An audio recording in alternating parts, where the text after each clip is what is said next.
Bonjour. Bonjour les élèves de la 6e année du primaire. Aujourd'hui, je travaillerai avec vous le texte Le bon samaritain. C'est un texte extrait de la Bible de Jérusalem, l'Évangile selon Saint Luc, ainsi de suite. Le bon samaritain, B majuscule. Bon. Pourquoi B est un adjectif? Ça veut dire ceux qui sont bons sont rares. La bonté est une faculté qui n'est pas donnée à tout le monde. D'accord? Alors c'est rare de trouver des personnes qui ont cette bonté. Vous allez dire non, mais on va dans le texte, on va découvrir cette bonté. Bien. Alors, on va lire le texte ensemble.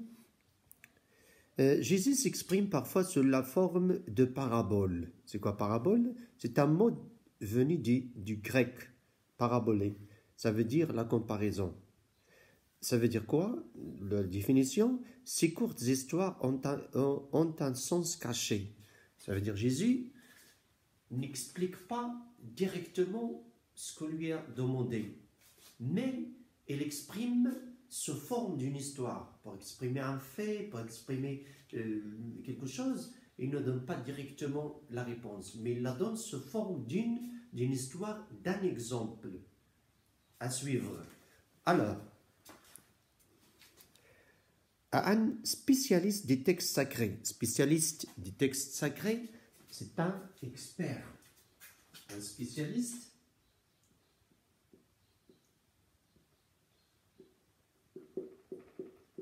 un expert, un professionnel dans ce domaine. C'est quelqu'un qui étudie beaucoup, qui s'intéresse beaucoup à un domaine. Il est spécialisé, il étudie seulement ce domaine. Alors, qu'est-ce qu'il étudie, ce monsieur? Eh bien, ce spécialiste, il étudie les textes sacrés. C'est quoi les textes sacrés? Ce sont les textes venus de chez Dieu. Les psaumes de David, la Torah de Moïse, l'évangile de Jésus, et nous avons le Coran de Mohammed sallallahu alayhi wa sallam. Alors, un spécialiste des textes sacrés qui lui demandait quel comportement il devait adopter. Ça veut dire quelle conduite, comment va-t-il se comporter à l'égard des gens, à l'égard de toutes les créatures, d'accord? Comment va-t-il traiter l'autrui? Alors, quel comportement va-t-il suivre?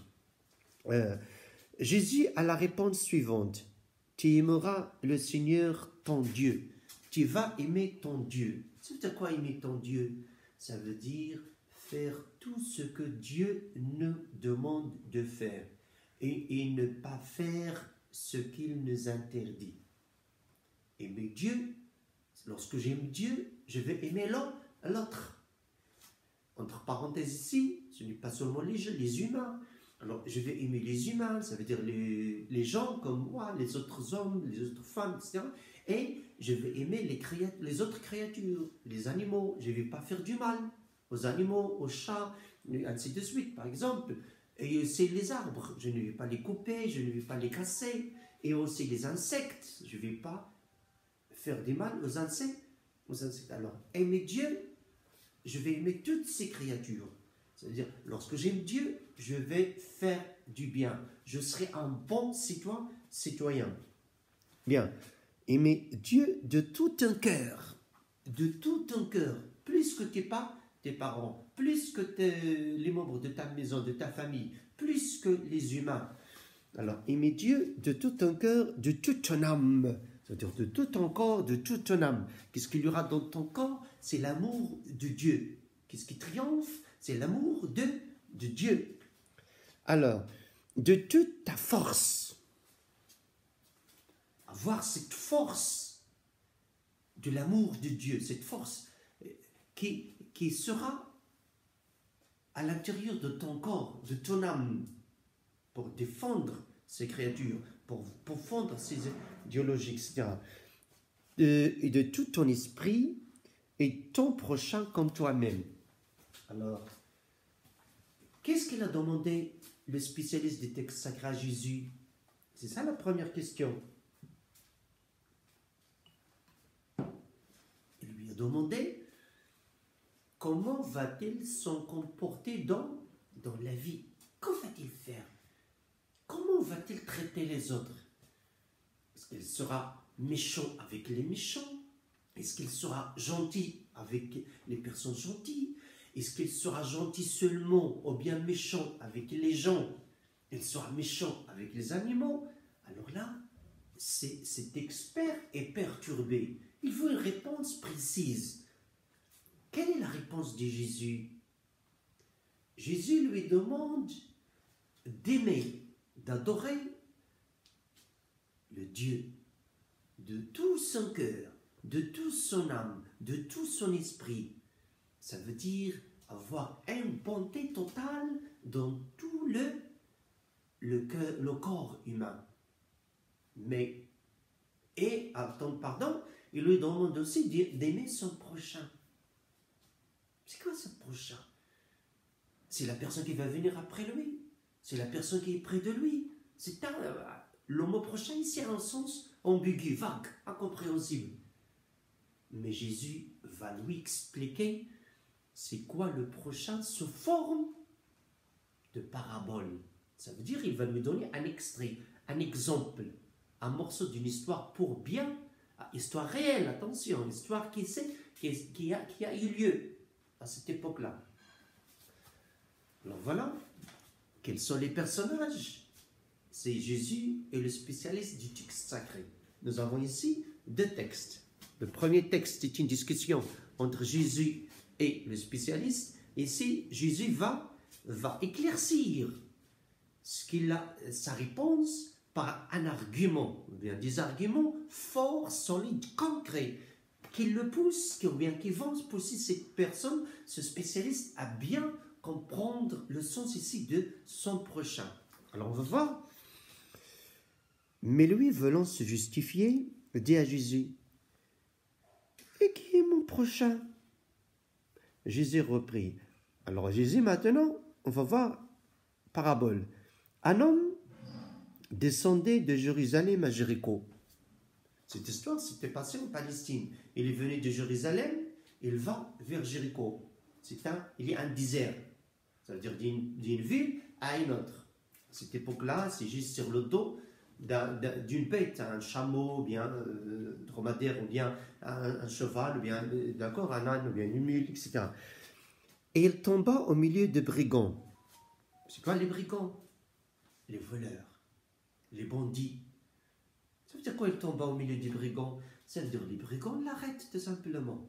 Les brigands l'arrêtent. Le pauvre est venu de Jérusalem, il va partir à Jéricho, mais au milieu de son chemin, des voleurs vont l'arrêter. Au milieu des brigands qui, après l'avoir dépouillé, c'est quoi dépouillé? Lui ont enlevé tout ce qu'il a. Enlevé l'argent, enlevé la nourriture, enlevé des vêtements, c'est son cher. Alors ils vont lui enlever tout ce qu'il a. Et après l'avoir dépouillé et rouillé de coups. Rouillé de coups, ça veut dire lui ont donné deux coups. Ils l'ont battu, ils l'ont puni, ils l'ont frappé. Alors, un homme est venu de Jérusalem vers Jéricho. Il est arrêté par les voleurs qui lui ont volé tout ce qu'il a, même la bête. En plus, ils l'ont bien puni, et l'ont blessé. Roué de coups, s'en allèrent, c'est-à-dire les brigands sont partis, le laissant à demi-mort. Le laissant à demi-mort, ça veut dire d'un temps à l'autre, il va mourir. Il est blessé, il ne peut pas bouger. Si il ne reçoit pas une aide urgente, il va mourir. Demi-mort.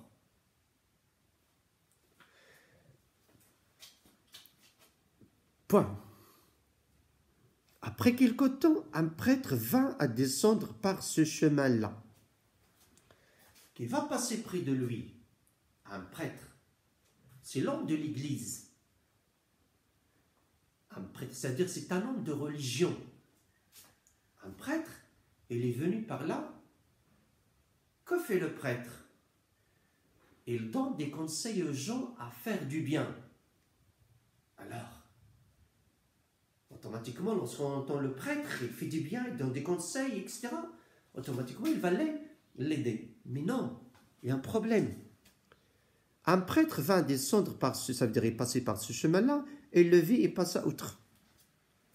Il le vit. Il vit qui? Il vit le blessé ou bien l'homme à demi-mort de mort. Mais est-ce qu'il l'a aidé? Non, il ne l'a pas aidé. Il est passé. Cet homme qui donne des conseils aux gens pour faire du bien, il est passé. Il n'a pas aidé cet homme.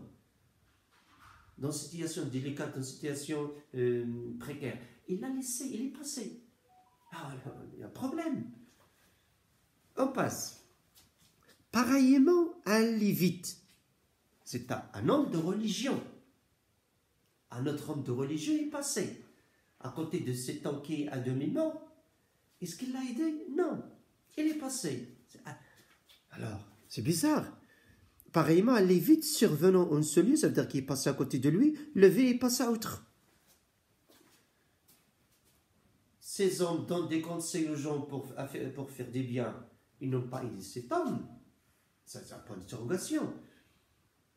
Alors, ce ne sont pas mes prochains, parce que je vais les aimer. Ce n'est pas la vie qui fait le moine.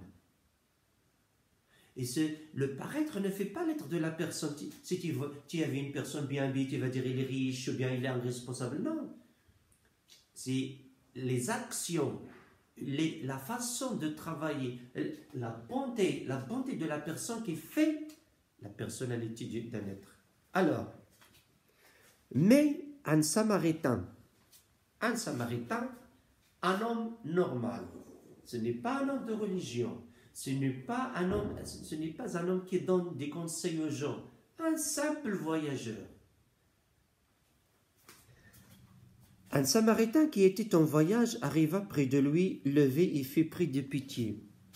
Ce Samaritain-là est venu, il passe, il vit un homme en situation précaire qui a besoin d'aide. Situation, son état est alarmant. Alors, lorsqu'il le vit, il ne peut pas passer. Il a de la pitié, de la compassion, la clémence. Il n'arrive pas. Il ne peut pas. S'il passe, il ne peut pas, il ne va pas dormir, il ne va pas se concentrer, il ne peut pas faire son travail. Il va le regretter pour toute sa vie. Il ne peut pas. Il est touché par sa situation alarmante. Alors, qu'est-ce qu'elle a fait? Qui était en voyage arriva près de lui, le vit, il fut pris de pitié, il s'approcha. Regardez bien les actions. Il s'approcha, bonda ses plaies, ça veut dire les blessures, y versant de l'huile et du vin, puis le chargea sur sa propre monture, le mena à l'hôtellerie et prit soin de lui.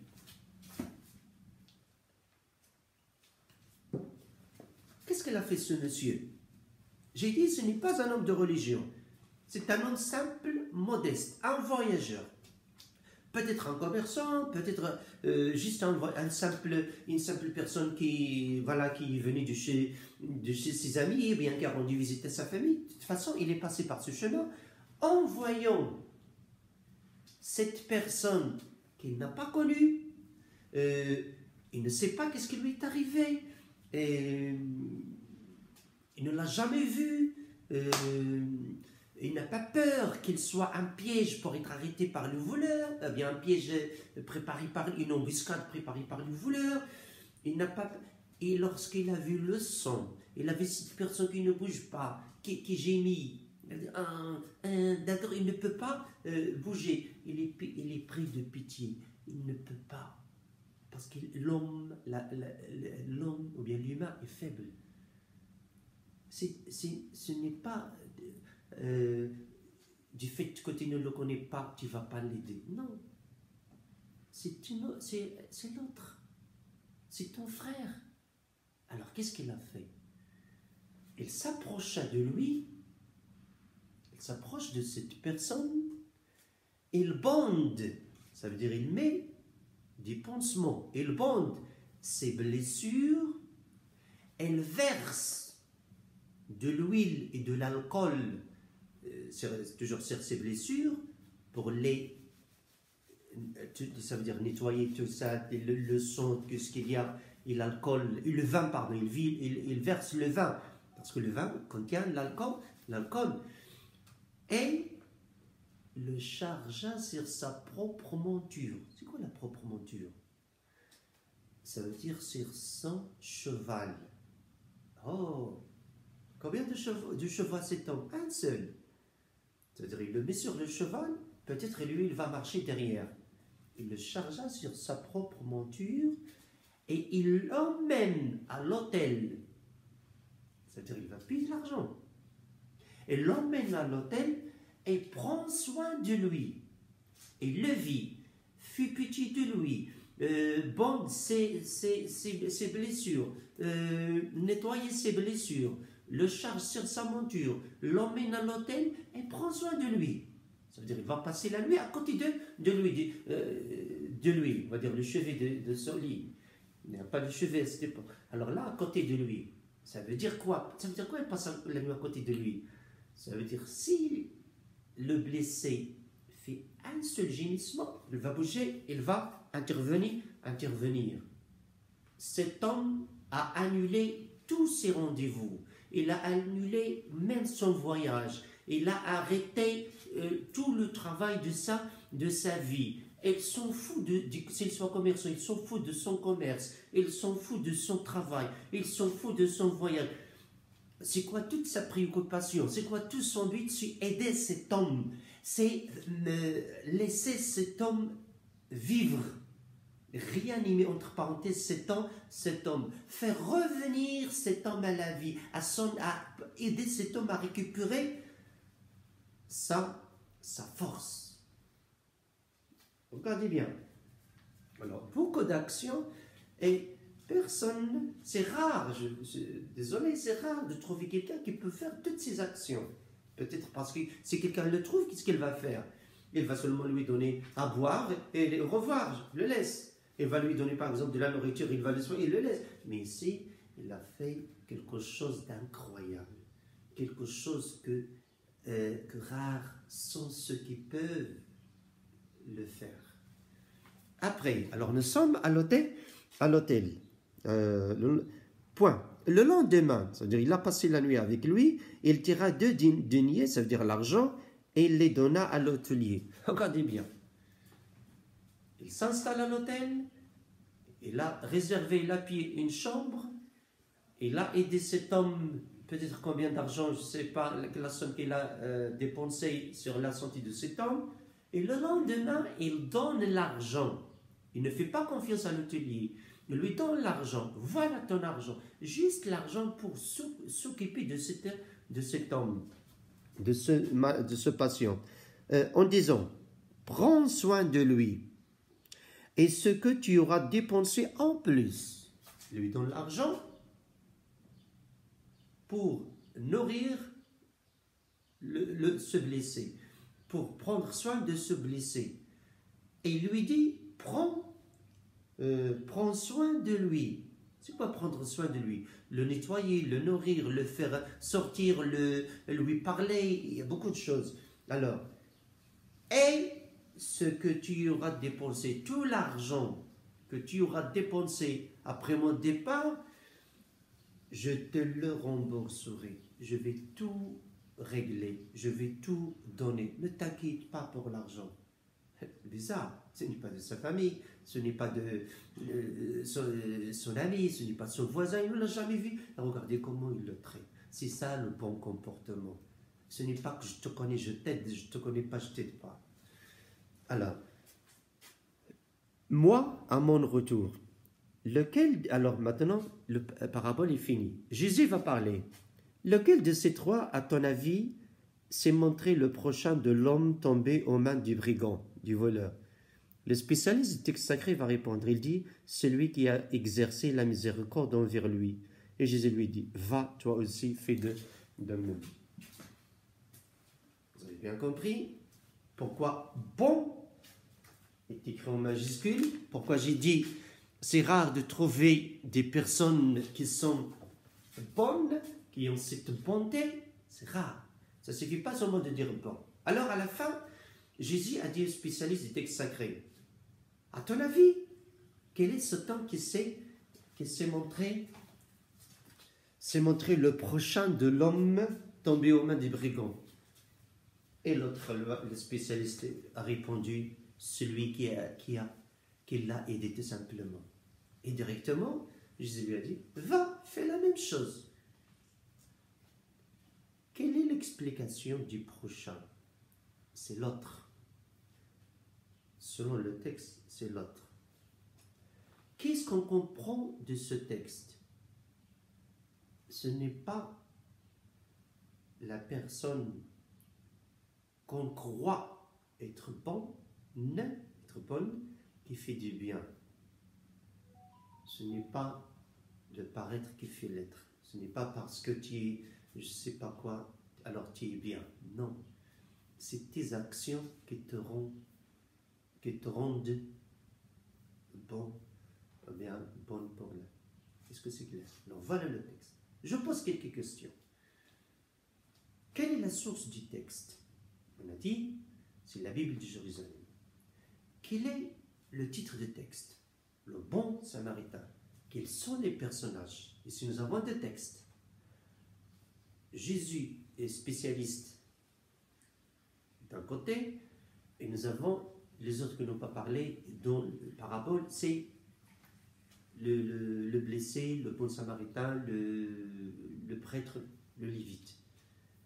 Que veut le spécialiste du texte sacré? Il veut savoir quel comportement va-t-il suivre dans la vie. Comment lui a-t-il répondu Jésus? Ou bien, quelle est la réponse de Jésus? Aime ton Dieu de tout ton cœur, de toute ton âme, de tout ton esprit, et aime ton prochain. C'est quoi le prochain? Bien, c'est qui le prochain? Jésus lui répond par une histoire cachée, qui a un sens caché. Qui est venu de Jérusalem à Jéricho? Un homme. Il vient de Jérusalem, il va à Jéricho. Que lui est-il arrivé? Il est arrêté par le voleur. Qu'est-ce qu'ils lui ont fait? Ils l'ont dépouillé de tout ce qu'il a. Ils l'ont roué de coups et l'ont laissé à demi-mort. Qui passe à côté de lui? Un prêtre. L'a-t-il aidé? Non. Qui est passé à côté de lui? Un lévite. L'a-t-il aidé? Non. Ces deux personnes sont des hommes de religion. Ils conseillent à faire du bien, ils n'ont pas fait du bien. Sont-ils des prochains? Notre prochain? Non. Qui va passer troisièmement? C'est un homme modeste, un samaritain. Il l'a aidé? Oui, plus que ça. Il a bien pris soin de lui. Il fait pitié de lui. Je parle pas, c'est simple. Alors, il a pitié. Il a pitié à déchirer son cœur. Alors, il l'a aidé. Il a soigné ses blessures. Il a nettoyé ses blessures. Il l'a chargé sur son cheval. Il l'a emmené à l'hôtel. Il est resté avec lui toute la nuit. Qu'est-ce qu'il a fait après? Il a donné de l'argent à l'hôtelier. Il lui a demandé de prendre soin de lui jusqu'à son retour. Et il va lui rembourser tout ce qu'il a dépensé. Est-ce qu'il va seulement rembourser tout ce qu'il a dépensé? Non, il va lui donner encore d'autres argent de plus parce qu'il a fait du bien. Alors, automatiquement, Jésus va dire, quel est le prochain de cet homme blessé à ton avis, monsieur spécialiste? C'est clair, c'est celui qui l'a aidé. Alors Jésus lui dit, fais la même chose. C'est de quoi faire la même chose? Sois bon, sois serviable, sois clément, sois pitoyable. Alors voilà le texte. Merci beaucoup. À la prochaine.